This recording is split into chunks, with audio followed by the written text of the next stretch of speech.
So let's put Dr. Ehrman's issues out there on Front Street, shall we? Give them their day in the sun. Because I think his issue when he was struggling with this, as he was losing his faith, was that he discovered some of these numbers being so large. And they are. Let's be honest about them. So when we're discussing the New Testament, we're talking about a collection of books dating from the 1st century, meaning that the New Testament itself claims to be 2,000 years old, approximately. And within that 2,000 years, from now to then, we have 1,600 years of transmission. That means making copies of copies of copies of copies and passing them out to individuals. Now, 2,000-year-old document with 1,600 years of copying it, that will result in 5,700 individual manuscripts, whether in whole or in part of the New Testament. That's a lot of copies.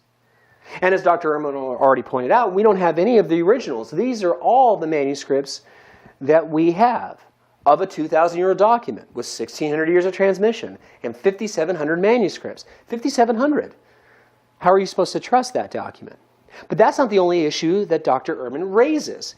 He also talks about what he calls mistakes, which I think are better described as variants, meaning times when you compare these manuscripts to each other, you read them, and when they're supposed to be telling the same story, they say different things. They use different words. Now, within the New Testament, we have roughly 138,000 words. That's a big document. Within that 138,000 words, we have 400,000 of these variants that Dr. Ehrman talks about. And again, he calls them mistakes, and that's not a word I'm willing to use. Now, when we divide by that, we realize that within the document of the New Testament, that means 138,000 words, 400,000 variants. That means that we have roughly three variants, I should say, per word. For every 3 words in that 138,000 words, there could be as many as 3 variants, 3 differences. Now, when you look at that on paper, you realize something. There are some issues with the New Testament. He's not giving us false data. He's giving us true data. And we're supposed to trust this as the Word of God. That doesn't seem to make a lot of sense, does it, when you look at these numbers? I mean, 2,000 years old, how do we know that something like this didn't happen? Lord, I shall give these laws unto thy people. Hear me! Oh, hear me! All pay heed! The Lord Jehovah, has given unto you these 10 commandments for all to obey. I know it's a little silly, but it does raise a pretty good question. What if something like that actually happened? How do we know that what we have today, again, 2,000 years removed from when it was supposed to have been written, is really what was written? Look how many times it was copied. Look how many variants there are. If we're giving these arguments their day in the sun, as we said, we have to admit that, well, maybe there's something here to be a little bit nervous about. But that's only true on paper. Let's focus. Let's work in reverse order, shall we? Let's focus on this one first, because to me this one stands right out. 138,000 words in the New Testament, 400,000 variants, meaning there's roughly, potentially, 3 variants per word. Now that's not in reality, but that's how many we get when we divide them. But let's talk about these variants. Now again, Dr. Ehrman says He calls them, in the video we showed, he calls them mistakes. I'm not really comfortable with that word. I mean, I get what he's trying to say. But really what we're saying when we talk about these variants, they are changes. They are differences. When you compare two manuscripts with one another, you notice that they do exist. The manuscript says one thing, this manuscript says another, when they're supposed to be describing the same thing. And there's 400,000 of them. That number is daunting, isn't it? Until we start breaking it down. Because what if I told you that 99% of those 400,000 variants, and I know, statistics, right? People just throw it out. Well, almost all, no, this is real. We've done the math on this. 99% of these variants are non-meaningful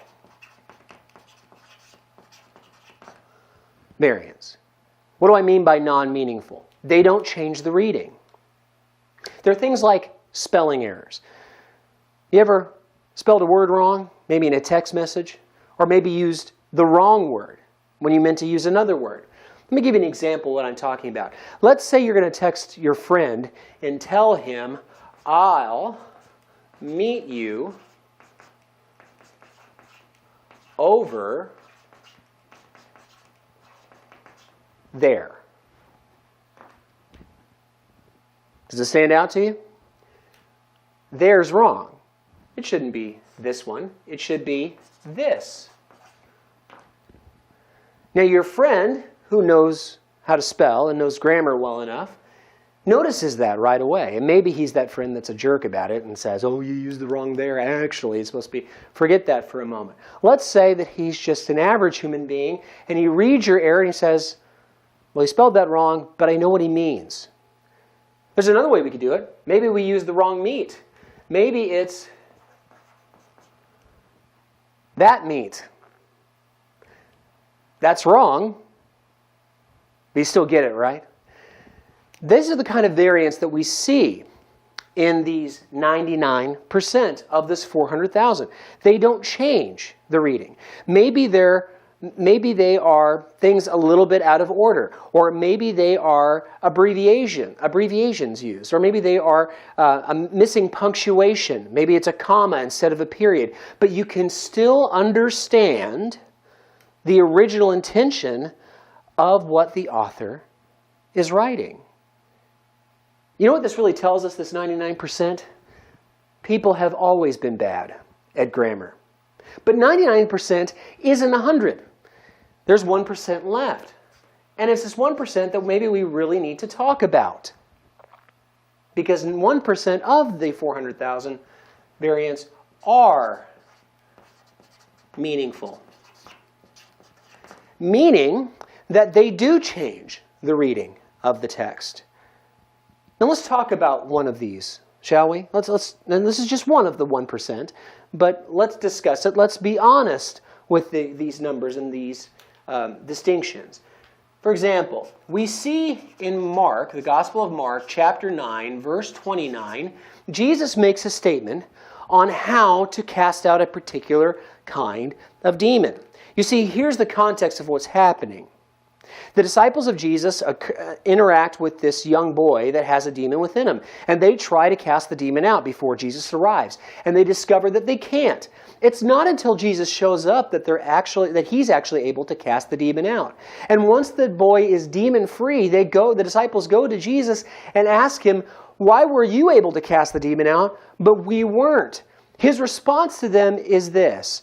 In the English Standard Version, which is the version that I read from and preach from, the English Standard Version says that Jesus responds by saying, this kind of demon can only be cast out through prayer. That you have to pray to cast out this particular kind of demon. But maybe you don't read the ESV. Maybe you're reading Mark in the King James Version, the KJV.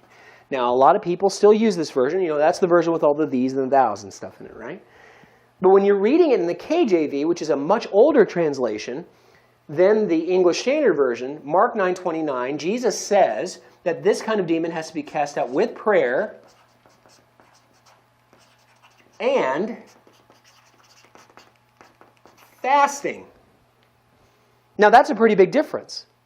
If I go to cast out this particular demon, And I think that, well, I'm reading the ESV and I think, well, I just have to pray. But really, I have to pray and fast. Well, that process, that exorcism, that's not going to end very well for anybody involved. Let's say you invite me over to your house to cast out a particularly pesky demon. You're going to want me to know which one it is. But I hope you've noticed something. Maybe you're asking yourself a question as you heard me make that last statement. When was the last time you had to ever invite a Christian over to cast out a demon? Never? I've never particularly done it myself.